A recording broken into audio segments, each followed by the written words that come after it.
I'm honored to welcome President Ricardo Lagos to Vanderbilt University. Thank you.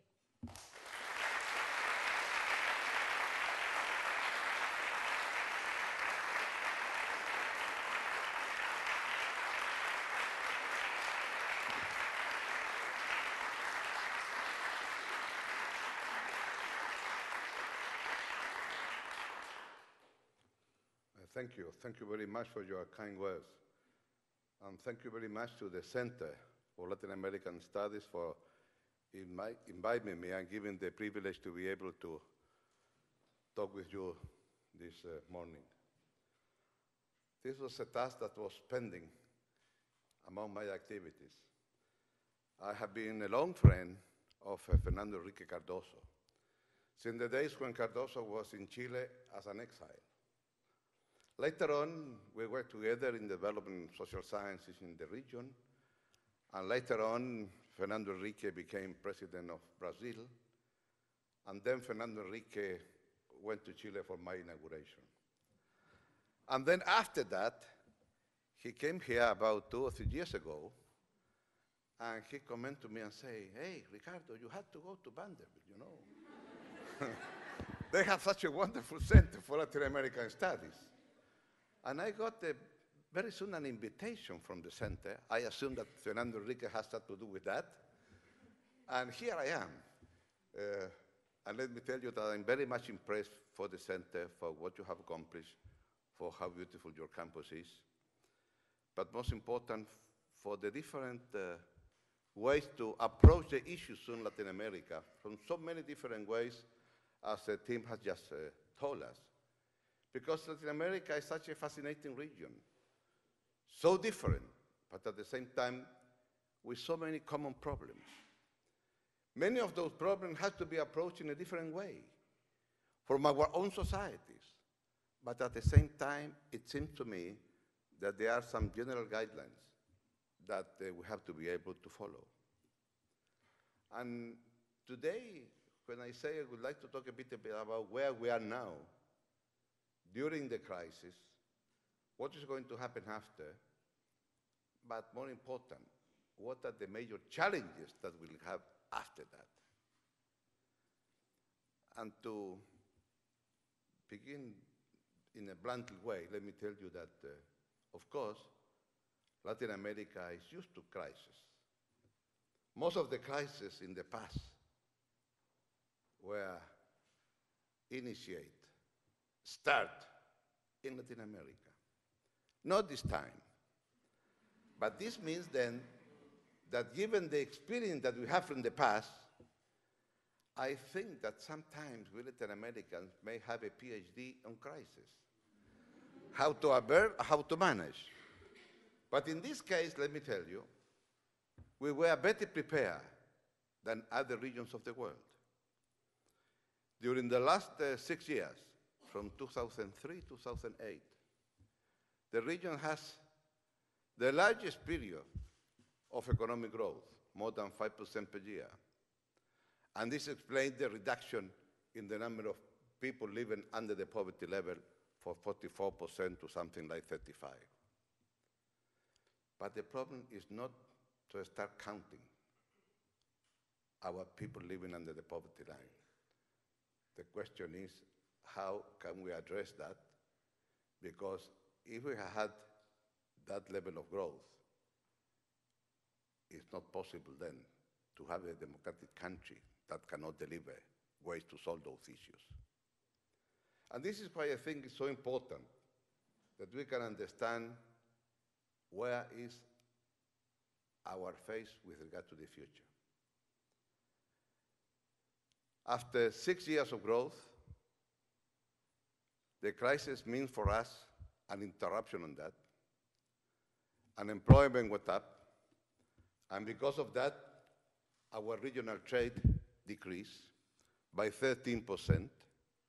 Our export fell 11%, and foreign investment went down from something between 35 to 45%. Our remittances went down from 5 to 10%, remittances that we Latin Americans receive mainly from the United States. and the prices of our export were reduced by 25%. These are the major figures. This is where we are. Nevertheless, this year the US economy is going to go down by 3%. This year, Europe is going to be going down for more than 4%. And Latin America, if we exclude Mexico for obvious reasons, is going to be down only 1%. But in the recovery next year, our prospect is to have a growth of 3% at least. Better than the US and better than Europe. Nevertheless, in the long run, we still will have a lot of problems that we have to address. And taking into account that we are talking of a region where quite a number of countries already are not developing. I would say that probably are middle-income countries.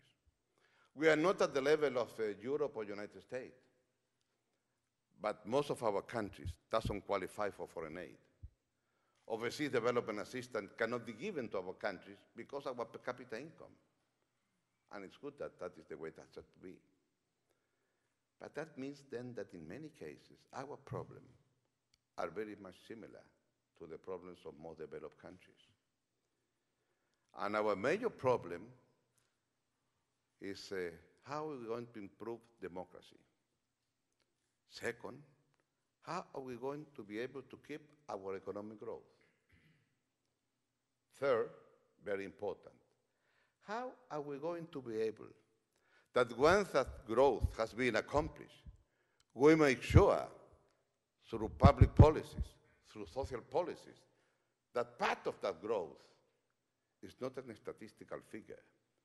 Part of that growth has to be a better education, a better healthcare system, better housing, better judiciary system, better infrastructure. In other words, how to make sure that that growth is going to mean something for the everyday life of any Latin American citizen.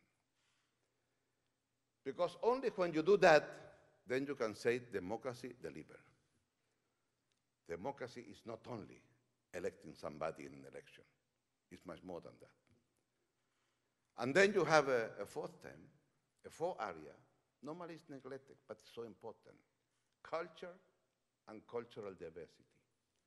How are we going to be able to have a society where everybody has his own dignity or her own dignity? Fifth, how are we going to introduce in our region the concept of security? And finally, how do we want to behave in the world stage? Because now you have a crisis, but like it or not, market will be existent. Like it or not, after the crisis, globalization is a phenomenon that is here to stay. And therefore, like it or not, we have to take necessary steps and to be prepared for how we as a region are going to be able to compete in the world stage. So those 6 areas, in each of those areas, they have particular challenges from the point of view of what can we do and what do we face. Those challenges are also in some other regions, are not exclusive from Latin America, but the way that we are going to handle is going to define what is the place that as a region we will have in this 21st century. And that's the reason why I say that for the first problem that we have, how are we going to make our democracy a democracy that delivers? How are we going to be able to make a democracy that our problems are going to be solved with more democracy? Understanding that you have to listen to the people, but at the same time understanding that we need to have probably a new institutionality, because normally, not only the political parties are the only one that can transmit the needs of the people. How are we going to have an institutionality that can give us the chances to listen different civil societies organizations? In some areas, we have done something in that sense. If you talk about environment, most of our environment project has to be approved by many civil society organizations. But there's much more to do. How are we going to be able to have an equilibrium of powers among our own democratic system? When you see some countries where the president is everywhere, also in the legislative and in the judiciary, doesn't look like very much as a democracy. So we have to be able to keep that equilibrium. How to understand that democracy means, as the president used to say, that the president has to learn how to make the bag and go. In other words, you are elected for a particular period of time. I have nothing against the re-election, but I think that democracy has rules, and those rules have to be respected, and this is so important. And after all, I discovered, let me tell you, that there is life after being president, so it's good to learn how to make your packet and go, because there is life after that. But together with that, how are we going to use new means of communication in a democratic system? When you see what was in this country the last presidential election, when 35% of the people say that they knew what's going on in the election through internet. Oh, wow, internet. So the radio, the papers, the TV was not so important. They learn about internet. And what about Twitter? And what about the blogs? And what about et cetera, et cetera? I mean, how are we going to be able to use those instruments in order that our democratic system of communication may be improved? And citizens has a sense that they are going to be able to get listened for those that are so much above. And this is a tremendous challenge with regard to the future of democracy. A region that now, with one exception, all our governments has been elected. But at the same time, when they are not doing things in the right way, many of them have been unable to finish their term in office, which represent a weakening of the system. That system is not working well. In short, when we have these discussions about democracy in the region, then how you put up to date our democratic institutions so that everybody has a sense that he can change the system from within. One question: in how many countries somebody that doesn't belong to the political official establishment can become president, like the one that you did with Obama being president? And everybody would think that probably, since he was not the candidate of the establishment of the Democratic Party, he cannot succeed. But it's because you have a system of primaries where somebody can say, I think I can, and go there and start talking with the people in New Hampshire and with the caucus in Iowa, and then things build in a different way. But this is why I mention this, because when you decided to do that, the process is very clear. The institution of the primaries are very clear. You know in what day, in what state, those things are going to take place. So you are not going to discuss the process. You are going to discuss the issues. What you do with education, what to do with taxes, what to do with Iraq, Afghanistan, or whatever, or the crisis. And this is so important. So can we see our own system in Latin America and say, if it is possible in our countries, something like that? Something from the outside? This is the kind of thing that I believe are going to be with regard to democracy. And how are we going to be able to use then our news institutions? Then, the second task, the second challenge, how are we able to keep economic growth? Without growth, it's so difficult to run a country. Because people wanted to have progress, and progress came after growth. And to have growth means then that you need the rule of law. To have growth means that you are a serious country, responsible. To have growth means that from the point of view of the government, you need to have a serious economic system working on.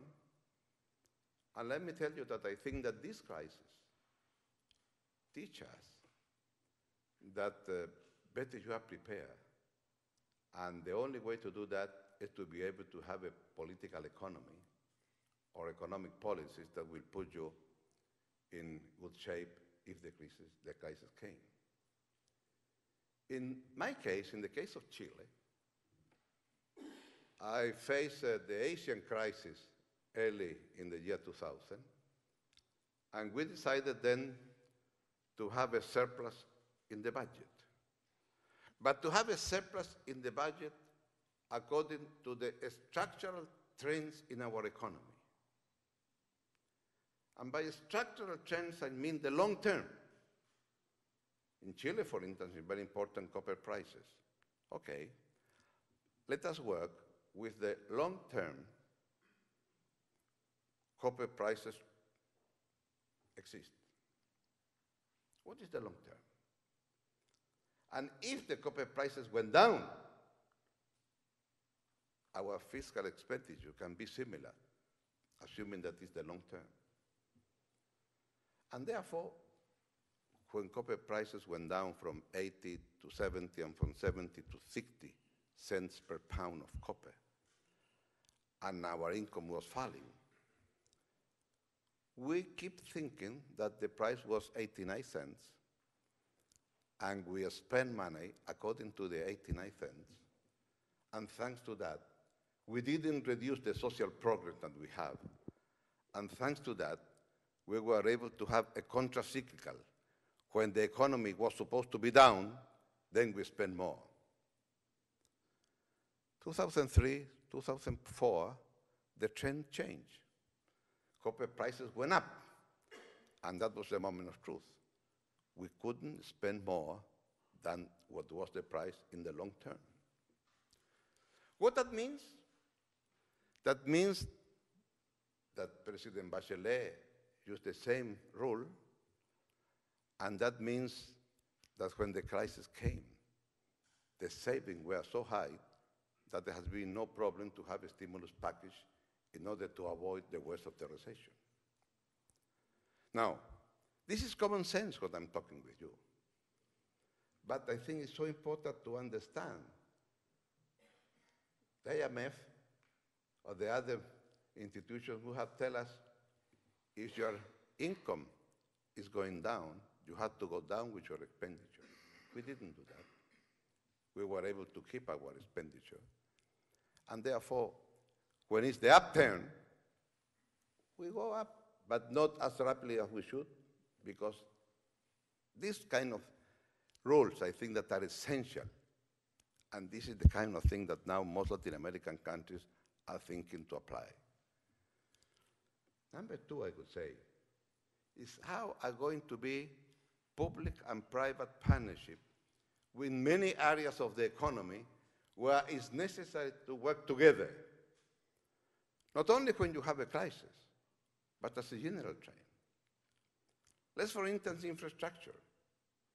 I was talking with some of you about what we have been able to accomplish in Chile with regard to our infrastructure. But the infrastructure was through a public and private partnership, and the private, in many areas of public works, was private money being put to work there, and they will recover that money through a toll system, if we are talking in a highway, or some other ways when they are building a dam. And the money that I'm not putting to build a highway, the public money, can go to a program on drinkable water in rural areas. Drinkable water in a city is very easy. You just connect with a pipe that is in front of your house. But drinkable water in rural areas is quite expensive. $1,000, $2,000, up to $3,000 per family to provide them drinkable water. They don't have that money. The market is not going to work there, and it shouldn't. There is no profit there. And therefore, are you going to provide drinkable water in rural areas? Of course. are we going to provide a better infrastructure for fishing, for artisanal, the small fishing boats that we have along our coast? Or are we going to promote some small irrigation project to use better the water in order to have a better land being cultivated? Or are we going to pave a road in front of the house of a farm so that when he decided to export those products, arrive in good shape to the market? We used to export a lot of fruit to the United States. I make a strong campaign to teach our peasants how to export, the excellence that the fruit has to be. And we did that. We were very proud exporting. And suddenly I get a call that in Philadelphia they had rejected about 1/3 of our export. Why was that? I couldn't understand that. Finally, we got the reasons. That fruit has been produced in farms that has no paved highway, no paved way in front of them.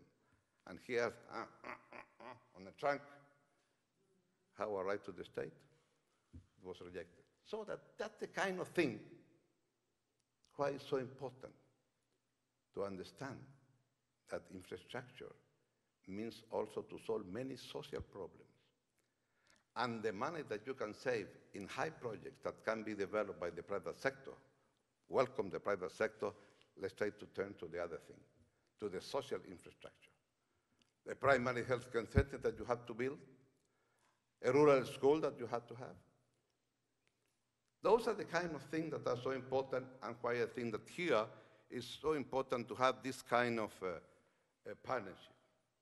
Number two, what about innovation, new technologies to increase productivity? What about new scientific research? What about intellectual property rights? What about patents? Why I say? Because here in the US, it's normal for the big firms to be with the academic community and to learn together what new innovations, what new methods, what new patents are we going to have in order to improve technology, improve process of production, improve the consumer goods that we are sending. And let me tell you that when you are a small country and wanted to open to the world, you have to be up to date. Chile is exporting fruit, okay, that's fine. But every time, many of the things that you are going to export are going to be protected by a patent. You will have to pay for a royalty because you want that the peach is going to be more orange or more yellow, that the more sweet or less sweet. And that kind of peach is not just a peach, it's going to be protected by a patent because it's a new quality of that fruit. And therefore, we have quite a number of our researchers trying to find what new products with the general apple, strawberry, peaches, grapes to produce wine. That is the new world. I met a factory once that used to export scallops to France, the so-called coquilles Saint-Jacques. There was some discussion with the French if we can call them coquilles Saint-Jacques, because they say that coquilles Saint-Jacques can be called only in France if the scallops are produced in France. But that was a discussion. But the question with the coquilles Saint-Jacques was that this entrepreneur discovered that the coquille has to be sent frozen. Boy. And then discovered that in the market in Paris, the prices of coquille was much higher when we are fresh, not frozen. And he at the end decided to put the scallop, when you take out from the shelf, over ice, not frozen, over ice, put it in a small plane to Santiago, on the Air France flight to Paris, and the fact is that since what you take from the shelf till the moment that that scallop was in a Parisian restaurant was only 30 hours. And he doubled the price of the scallop because it was fresh and not frozen. What are you exporting? Scallops? Or you are exporting the know-how how to export in 30 hours? You see the point? We export salmon. Those salmon, when it came to the US, is feed in such a way that it's going to be a little bit more red, more orange, when it's going to be, for the Japanese customers, it's going to be more yellow. This is the world of the future. And this is why I think that here is where a partnership is so important. What are the new technological advances that we can produce in our own countries? And how can we use? Still a long way to go in Latin American countries between what the business sector is doing and what the universities are doing. That's a tremendous area, tremendously important. The third one I would say has to do with the question of energy. In all our countries, we have to face different problems with regard to energy. And needless to say that with regard to energy and the question of climate change are very close. Just one sentence. I'm quite sure that in this 21st century, a green paradigm will emerge. And countries will be classified not only for the per capita income, countries will be classified for how much emission you have per person in your country. And therefore, if this is the new world that is emerging in front of us, how do we prepare now? What kind of policies we take with regard to the question of energy?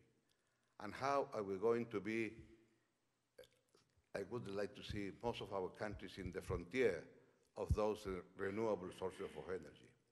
I know it's going to be probably at the beginning more expensive, but this is what the world is going to be. Another area that I think is going to be essential is how are we going to be able to compete at the world level and what that means. And this, again, is going to be a very difficult question for us to address. The third area has to do with the question of social policies. Let's assume that we have growth, and we will have growth. How you make sure that the growth will go to everybody? And these are social policies. It's true that many people think that it's only necessary to have growth because the trickle down will take place. Nevertheless, I don't like very much this approach because the market is extremely efficient to allocate resources. To allocate resources according to demands of the consumers. All of us in this room are consumers. There is a small difference. The size of our pocket is different. Therefore, as consumers, we are different. Therefore, if the society is going to be shaped according to the rules of the market, then it's going to be shaped according to the size of the pockets of the consumers. And as consumers, we are not equal. And I think that there are some particular areas where societies say, look, I want that the shape of the society is so important that I think that the citizens have something to say. And as citizens, we are always equal. Let me give you an example. When you say, in the early 20s in most Latin American countries, we wanted to have an educational system built in such a way that everybody is able to read and write. 4 years compulsory education. This is what we did in Chile in 1920. 4 years compulsory education. Everybody has to go to school. Well, there was a discussion about 20 years to decide that everybody should go to school. Many people thought that was necessary. But that decision was not made by the market. It was made by a parliament. So the citizens sent to the parliament, I want to have this. And 40 years later, 40 years later, the decision was from 4 to 8. And during my term in office, I decided that compulsory education was going to be 12 years. Oh, it's so easy just to sign a law. The question is how to implement that. That's the difference.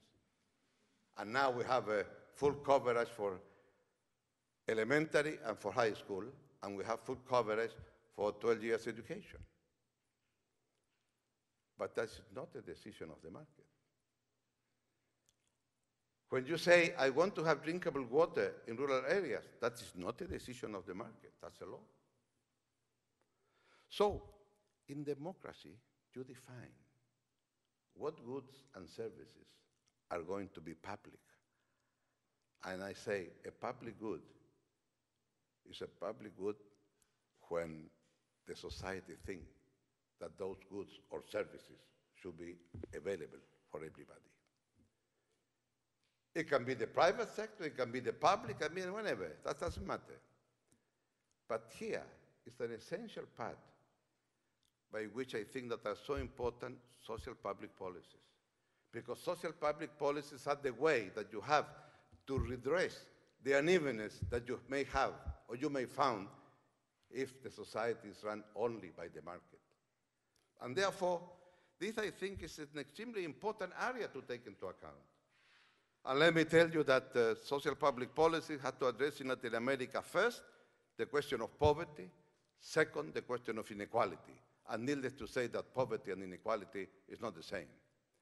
I can have, as we have in Chile, a tremendous reduction in poverty from 38% of our people living under the poverty line in 1990, when democracy restarted in Chile, to 13%, that is the last figure that we have in 2006.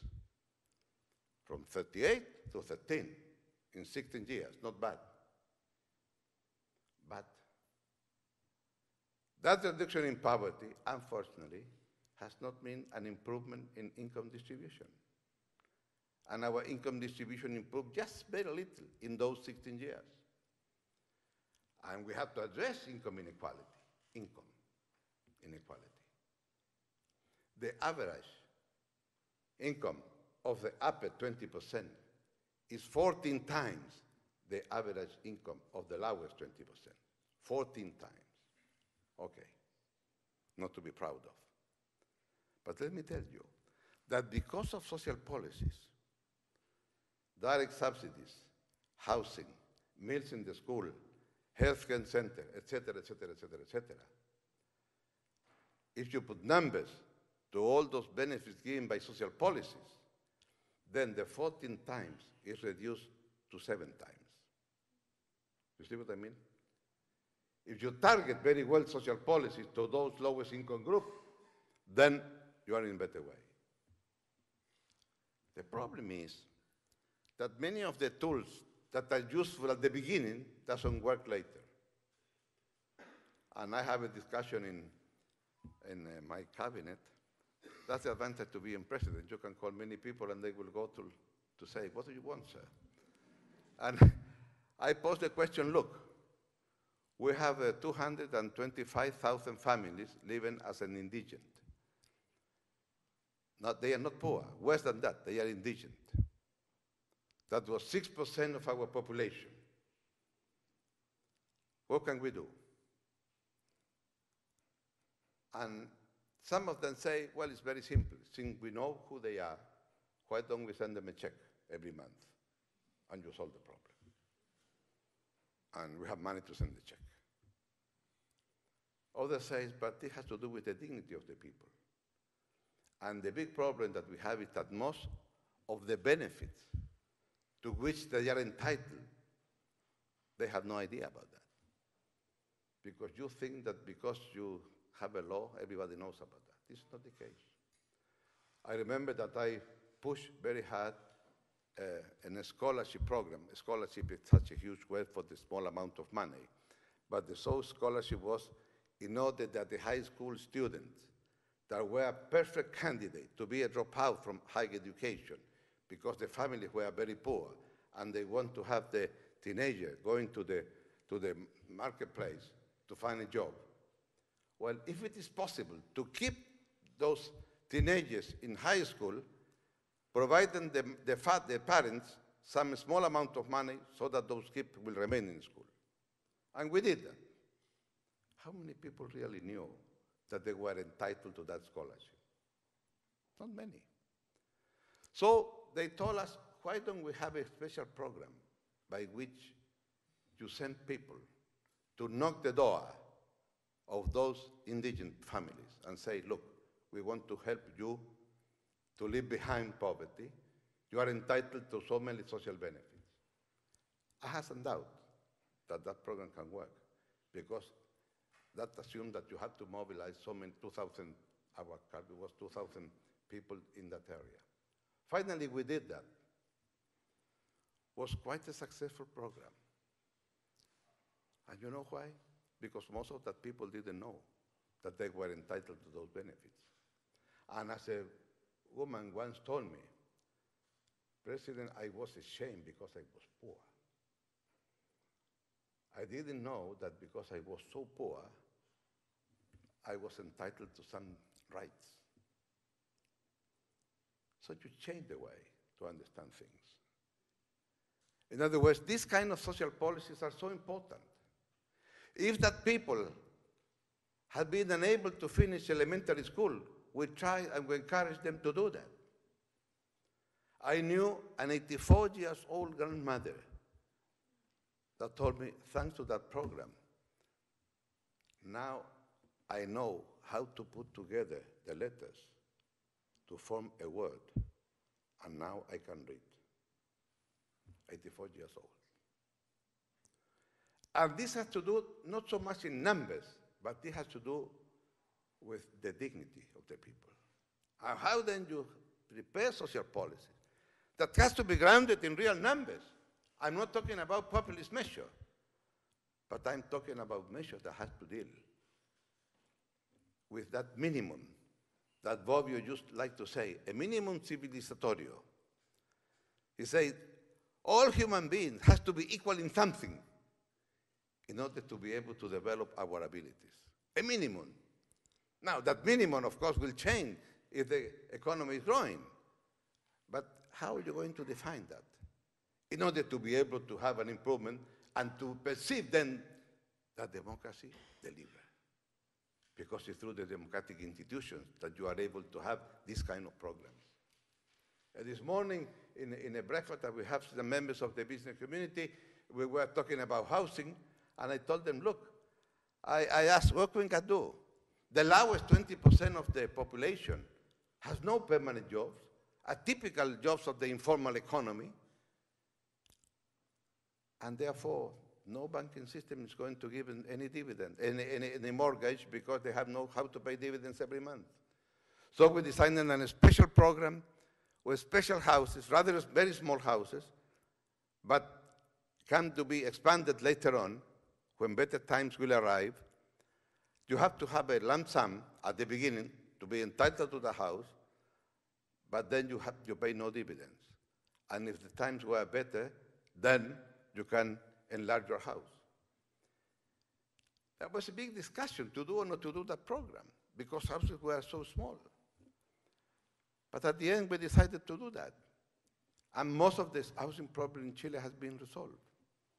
And therefore, it's possible to do those things. And therefore, you can help to have new neighborhoods in a different way and to build cities in a different way. Now, the question is, how you regulate? How you are able to measure this question that is so difficult? Because if I want to have too many social benefits, probably I'm going to endanger investment. If I have only too much investment and not many social benefits, then tensions may emerge in a society because there is no social cohesion. How do you make sure that the fruits of a society that is growing go to everybody? That's a big question. And when students say, what about the quality of education? Okay, sir, you accomplished already coverage for everybody. But let me tell you that the quality of education in this school will guarantee that if you go to that school, you will not go to the university. Wow. And that's a big task. Because to improve quality of education has a lot to do with the education of the parents. And let me tell you that schools in poor neighborhoods, normally the quality of education is not similar to those in upper income neighborhoods. And therefore, if you want to have improving in qualities of education, you have to discriminate and give more resources to those schools that are in poor neighborhoods because they have much more problems to do. My grandchildren can go to my house, say hello, and run to play with the computer. And once in a political meeting with some women that were working in a fishery, I told them this story and said to them, how many of your kids, when go to the house of your grandpa, go to play with the computer? And they thought, oh, this Lagos is crazy. How can he think that we have computers in our grandparents' house? Which is true, they didn't. And then I say, well, that's the reason why it's much more important to have computers in those schools than the others. And this then means to have special programs if you want to increase quality, and that means then that you can monitor what are the results of the educational test that you provide once a year, and then how you're going to include them. This is the kind of thing that I believe it's possible to discuss precisely because you are in a democratic system. And let me tell you that the question is not to have a minimal government or a maximum government. It's not to have a less state or more state. You need to have an efficient state, which is different. And this, I think that during many years, the so-called Washington Consensus, these 10 commandments that we have to introduce, well, we practice most of the 10 commandments of the Washington Consensus, but we have the social policies that are not in the Washington Consensus. And this is what makes the difference. And this is why I think that given what happened now with the crisis in the US, I'm afraid that the pendulum will go in the other direction and everything will shift for the state. This is wrong. You have to have a place for the market and a place for the government. The market is ruled by the consumers. The government is ruled by the citizens. And you make sure that what the citizen will do, well, members in parliament have to listen to that. The other three areas that I think are important. Oh, one final question before going to the other. I think that in most Latin American countries, what you will have in the near future is a big discussion. What kind of social security will you have? Some security very much like the US, primarily oriented through private insurance?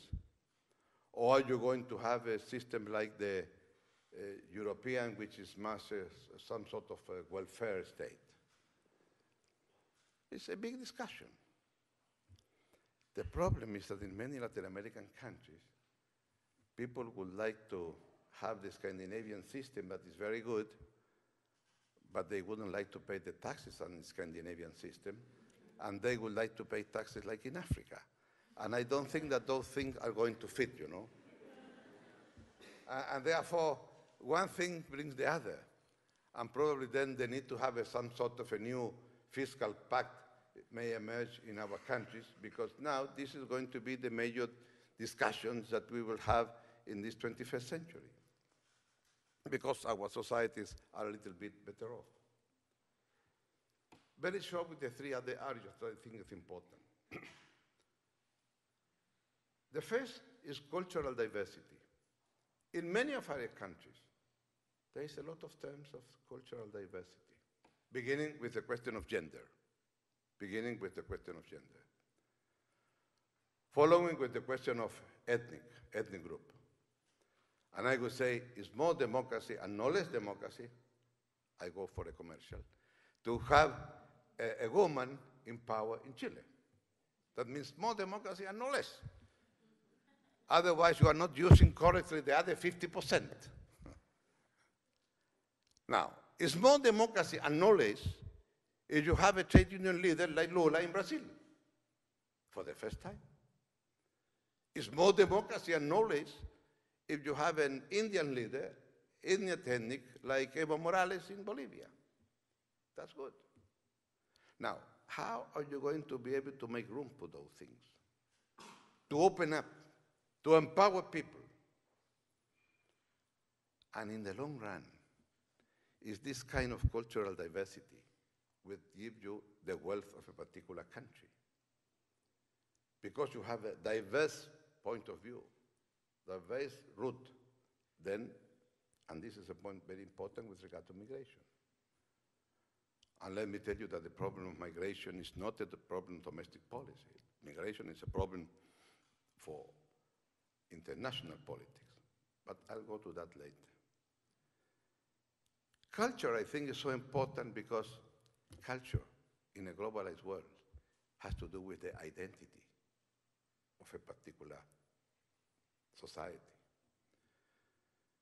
When you say, what are the most important Chilean in the 20th century? Many people will say Neruda or Mistral. Do you remember who was in power at the time of Mozart or Bach?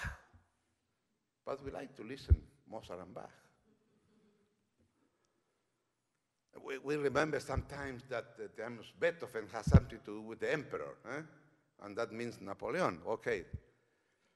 But normally, those figures that give the imprint to a society has to do much more with culture than with politics. And culture, that is why I think is so essential in each particular society, and how you're going to develop social policies for that kind of opening. And normally culture in our society is so far away. And let me tell you that Latin America as a region is much more known on the world because Carlos Fuentes, Garcia Marquez, Juan Rulfo, you name it. Because the sculptures of Botero, because painters, because so many musicians, of course. And what about own folk music? Of course, we are much known for that. My writer friends used to say that when the politicians are going to be at the same height than our novelist or our poet, that our novelists and poets are well standing, our politicians are. But I think that this is true, and therefore, how are you going to put culture in the middle of the policies that we have? The fifth area has to do with security. Because we are living in a world where security is becoming more and more important.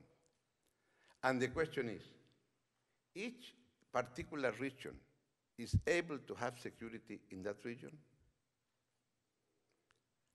Are we willing to, we wanted to be considered at the world stage. That means also that you have to share the burdens of that. When the problem of Iraq was coming, Chile was a member of the Security Council. And when I received a call from President Bush, if Chile would be willing to be in the coalition of the willing, I say, Mr. President, I cannot do that. We are in a small country. We have to strengthen multilateral institutions at the rule of law at the international level. And since we are the Security Council, we need a resolution of the Security Council. And I think that still 1 month is going to be essential. Well, things were the way they were, and we didn't send troops to Iraq, and we didn't participate in that coalition. The same Security Council, 9 months later, asked for armed forces to keep Haiti a pacifier. And in 72 hours, this small country called Chile sent troops to Haiti to fulfill our duties. That is not a popular decision.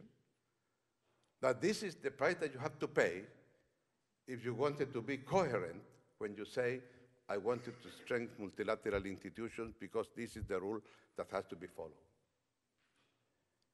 And therefore, I think that the fact that security is so important, the fact that now the countries of South America has agreed to have a common cooperation among our armed forces is so important. And the fact, for instance, that Chilean forces are together with Argentinian forces in Chipre, in some mission for United Nations. It's a different kind of world when you have that. Can you imagine the flagship of the Argentinian Navy be sent for repairs to a shipyard in Chile? Well, this happened about 2 years ago. And this means a different way to understand how can we work now with regard to security issues. But let me tell you, we have to take care of our own affairs, otherwise we don't have the right to complain because France or the US or Canada are in Haiti. Now, troops of the United Nations are in Haiti under the command of a Latin American general. And this is the way things have to do, if you wanted to be considered. And this takes me to the last point, Latin America and the global world. First thing, let me tell you, it's extremely difficult for us to speak with one voice, but we have to learn that. Second, let me tell you that we are entering to a new world, a different world. Dean Acheson, the Secretary of State of this country, right after the Second World War, wrote his memoirs, and his memoir has a beautiful title, Present at the Creation. He was present at the creation of this new world, at the creation of United Nations, at the creation of the financial institutions in Bretton Woods, at the creation that is going to be a Security Council, at the creation that is going to be a veto power for the 5 major countries of the Second World War, etc., etc., etc. Now I think, because the fall of the Berlin Wall, and if you allow me to add, the fall of Wall Street, then because of these two falls, there's going to emerge something different. It's going to be necessary to have a redefinition, because they are new actors. They are not the same actors that we used to have in 1945. I don't resist to tell you that my first day in office, and Prime Minister of Italy went for the inauguration and asked me then for an official visit, and said yes, of course. And my first day in office, I received the Prime Minister of Italy, Massimo D'Alema, was my friend. We started talking about bilateral things. And then suddenly, D'Alema said, Mr. President, since we are friends, I'm going to ask you a very blunt question. What Chile has against Italy? Nothing. We are so friends. We like so much Italian food, you know. But why do you ask that? Well, because you see, I heard that Chile thinks that Germany should be in the Security Council. And I heard also that Chile thinks that from the point of view of the Asian countries, Japan should also have a seat at the Security Council. And you will remember that 3 were the powers that were defeated: Germany, Japan, and Italy. And what about Italy? Don't you think that Italy also has to be at the Security Council?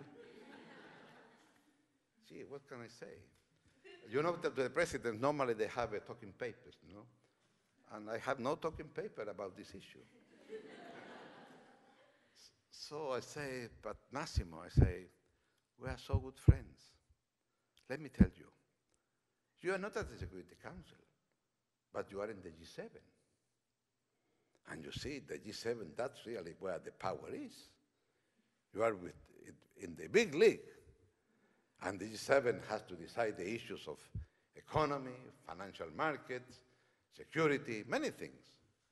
Don't you think it's better to be at the G7, that Security Council. Who can the Security Council? That was the only thing that but nevertheless, that was the only answer that came to my mind. But nevertheless, you have the G7 because those things the Security Council doesn't fit. And now, when you have the crisis, President Bush decided to call not the G8, but the G20. And who are the G20? The developed and developing. China, India, are not in the G7, are in the G20. Brazil, South Africa, Mexico, Argentina are in the G20. And here it is that for the first time since many, many years, Latin America is, according to mathematics, 15% of the G20. If you are 3 out of 20, it's 15%. I know that's still counting because sometimes they invite a little bit more than 20 countries. But the question is, are we going to be able to speak there with one voice? Are we going to be there in a position to be able to project that idea? To discuss what? Well, to discuss those problems that are global for the first time in the history of mankind. We have problems that are global. And global means that all of us has responsibility to solving those problems. Climate change, security, trade, migration. Migration is not a problem of people from the south coming to the north, from Latin Americans coming to the US, from Africans going to Europe. No. Always along history, migration has existed, and people move from one place to another because they want to have a better dreams and to fulfill their dreams. And down in South America, we are receiving a lot of people from Peru, from Bolivia, from Ecuador, from Paraguay. And sometimes, of course, people is not very happy in Chile with that. But where are we going to discuss seriously? Where are we going to discuss seriously the problems of drugs? Because drugs are coming from Mexico. Yeah, I know that. But the money to pay for the drugs are coming from the US. And the arms, so that the drug traffickers are able to defend themselves and fight the army, the Mexican army, are coming from the US. So this is a two-way problem, not a one-way. And we're going to discuss the question of drug traffic all over the world. These are the kind of things that I do believe that the change has been very important because one, United States, after the experience in Iraq probably, has discovered that even though for the first time in the last 350 years, there is one superpower, United States. That superpower knows that there are many things that he alone cannot solve. And number two, the rest of the world knows that those problems, without United States leadership, are not going to be solved. No matter how the rest of the countries agree trying to solve the problem. Therefore, it's very clear that we need a dialogue, either in the G20, in the G2, or whatever you want to call those things. I wouldn't dare to say who is the number two to be in the G2, but that's not my problem. Since Chile is not going to be in that league, that's not my problem, you see. But the question is, this requires a new way of thinking world affairs. And I think then that now it's going to be a different world, where in this different world, we are in a process of creating this new world. We still don't know how it's going to be. We still don't know that. But I think that Latin America, with the prospect that we have to have growth, to have more democracy, to have social policies that are oriented, to take care of our own security business, to be able to live in the cultural diversity in our own countries. Well, all those things I do believe are important, but at the same time, I think that if we in Latin America do the right thing, trying to think globally, how do we face these problems, then if we are able to speak with one voice, probably we can be able to be present at the creation of this new world of the 21st century. And why I say it's a new world? Because it has been many times that not a single country was a superpower. During the last 350 years, foreign relations was the equilibrium of nations, beginning with the Treaty of Westphalia in Europe, when people used to think that the world was only Europe, of course. In Europe, among those countries. And when somebody wanted to break the equilibrium, then you have war, like Napoleon with France. And the last stage of that equilibrium of nations, I would say, was the Cold War between the United States and the Soviet Union. But that came to an end. So all of us has to face this new world. The question of globalization, the question of instant communication, and therefore, it seems to me that with regard to the world, to the way that Latin America may face this, we have to learn and understand that even though we are just one Latin America, we have differences among ourselves in size, in markets, and therefore we have to find a common voice, understanding that for a huge country like Brazil, the way that Brazil is going to be tackling the issue of trade is different from a small country like Chile.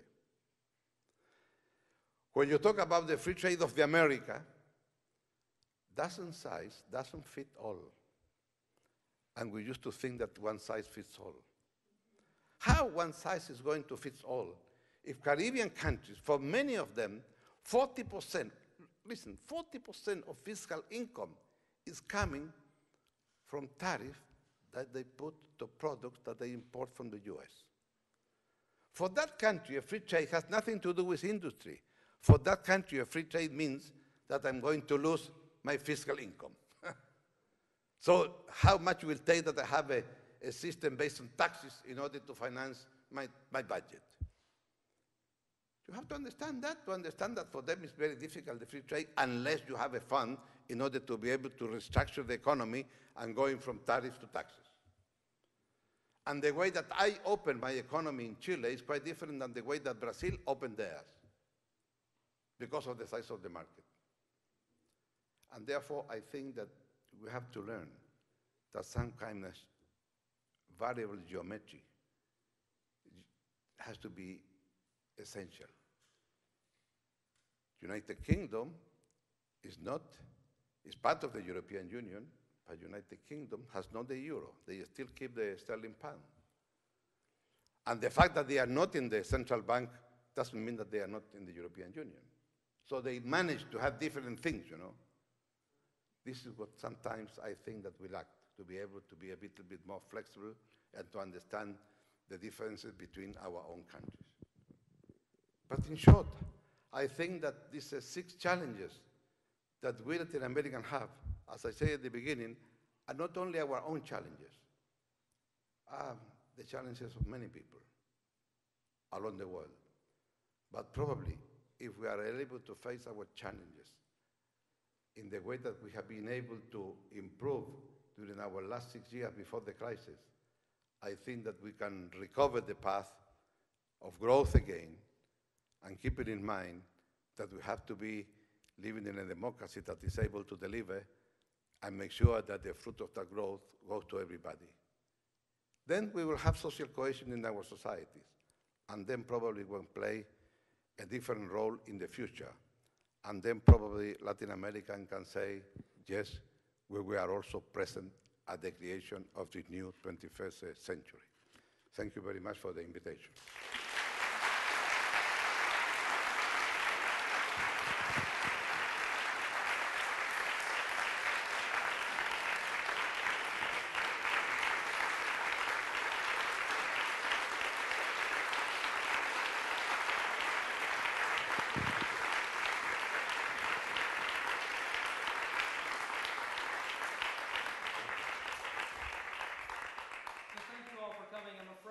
Given the President's busy schedule, we